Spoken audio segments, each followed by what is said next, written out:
Habang patuloy na umiinit ang usapan sa social media matapos kumalat ang kontrobersyal na video scandals na iniuugnay sa tinaguriang Big Four na sina Hill Cuerva, Nico Natividad, Ron Angeles at Aaron Villaflor, lalo pang naging maingay ang diskusyon ng publiko online. Sa gitna ng lumalakas na kontrobersya, ibinahagi ng 4 na personalidad ang kani-kanilang reaksyon at panig kaugnay sa isyung patuloy na umuugong sa mundo ng social media at showbiz. The Philippines Showbiz List presents reaksyon ng mga aktor na kasama sa Big Four scandal videos. Aaron Villaflor. Nanatiling tahimik si Tarlac 2nd District Board member na si Aaron Villaflor sa kumakalat na kontrobersya tungkol sa umano'y private video na inuugnay sa kanya at hanggang ngayon ay wala pa siyang opisyal na pahayag. Nag-alala ang ilang supporters matapos kumalat online ang mga video interview na inedit umano ng ilang content creators nang walang pahintulot. Ayon sa kanila, pinalabas na ang mga lumang pahayag ni Aaron ay may kaugnayan sa kasalukuyang issue kahit na naunang naitala ang mga ito bago pa pumutok ang kontrobersya. Ang naturang interview ay naganap backstage sa Viva Cafe noong February 27, 2026 bago ang media conference ng pelikulang Paterno star kasama si Archie Adamos. Nilinaw ng mga supporters na ang kanyang mga komento noon ay tungkol lamang sa karanasan niya sa mga proyektong ginawa sa Viva Max at hindi direktang tugon sa bagong kontrobersya na lumabas kinabukasan. Ron Angeles. Patuloy na pinag-uusapan sa social media ang Facebook post ni Ron Angeles noong March 1, 2026 matapos itong iugnay ng ilang netizens sa kumalat na kontrobersya tungkol sa mga viral video scandal. Sa naturang post, ibinahagi ni Ron ang isang larawan niya habang nasa swimming pool. May kasama itong maikling caption na tila nagpapahiwatig ng pagiging kalmado sa gitna ng ingay sa social media. Dahil sa timing ng post, marami ang nag-isip na maaring may kinalaman ito sa mga espekulasyong kumakalat online na nagsasabing isa raw siya sa 4 na aktor na lumabas sa mga nasabing video.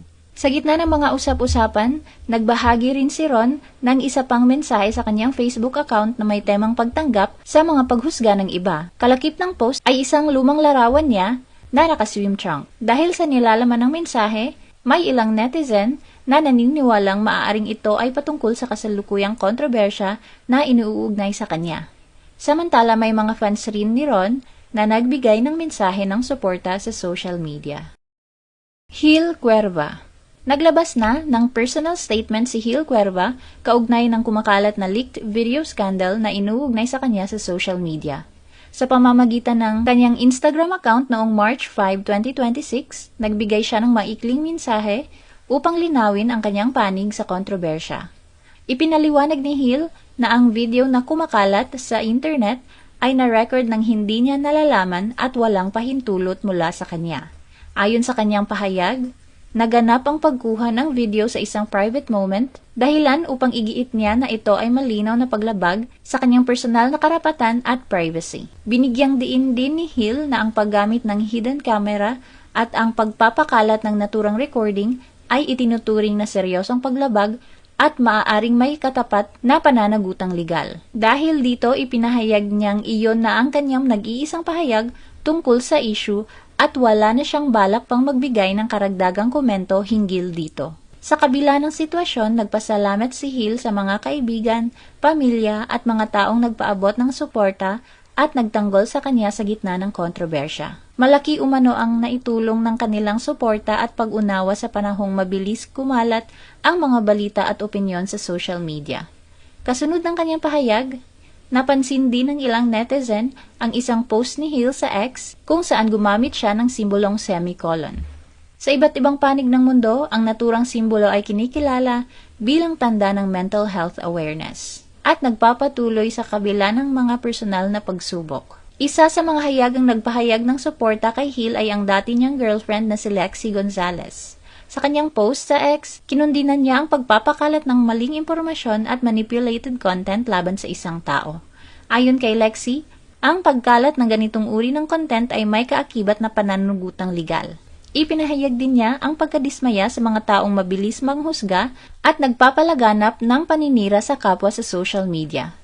Sa gitna ng mga komento ng netizens, may ilan ding nagsabi na mabuti umano na hindi na konektado si Lexie kay Hill. Gayunman, binigyang diin ni Lexie na anuman ang nangyari sa kanilang personal na relasyon ay hindi dapat maging dahilan upang sirain ang reputasyon at integridad ng isang tao sa pamamagitan ng pagpapakalat ng malisyoso at iligal na material. Sa kabila ng mga pangyayari, ipinahayag ni Hill na maayos ang kanyang kalagayan at patuloy siyang magpapatuloy sa kanyang buhay at mga gawain. Nico Natividad. Nagbahagi na rin ng reaksyon si Nico Natividad matapos kumalat sa social media ang controversial na video scandal. Bagamat hindi siya naglabas ng detalyadong paliwanag tungkol sa issue, nagbahagi si Nico ng isang maikling mensahe sa kanyang Instagram account. Ang naturang post ay may simpleng caption na nagpapahayag ng paghingi ng paumanhin at sinamahan ng folded hands at red heart emojis. Kaugnay nito, inamin na ni Nico ang kanyang pagkakasangkot sa kumalat na video scandal at ibinahagi ang naging reaksyon ng kanyang asawa. Sa panayam kay OG Diaz, sinabi ni Nico na nagkamali siya dahil natukso siya noong 2023 o 2024. Aminado siyang matagal niyang itinago ang nangyari dahil natatakot siyang mawala ang kanyang pamilya. Ayon kay Nico, naging emosyonal ang kanyang asawa nang mapanood ang video at nauwi sila sa iyakan. Ibinahagi din ni Nico na pinakaapektado siya nang mag-text ang kanyang 10-year-old na anak sa kanya at nagtanong kung bakit niya nagawa iyon sa kanilang ina na wala namang ginagawang masama sa kanya. Sa kabila nito, sinabi rin ng kanyang anak na mahal pa rin siya nito at naniniwala itong patatawarin siya ng Diyos. Ano ang masasabi mo sa video na ito? Mag-like o mag-react at huwag mahiyang mag-comment. For our YouTube viewers, huwag kalimutan mag-subscribe at i-hit ang notification button. At para sa aming Facebook viewers, mag-like at follow sa aming Facebook page para updated ka sa mga showbiz chika. Thanks for watching!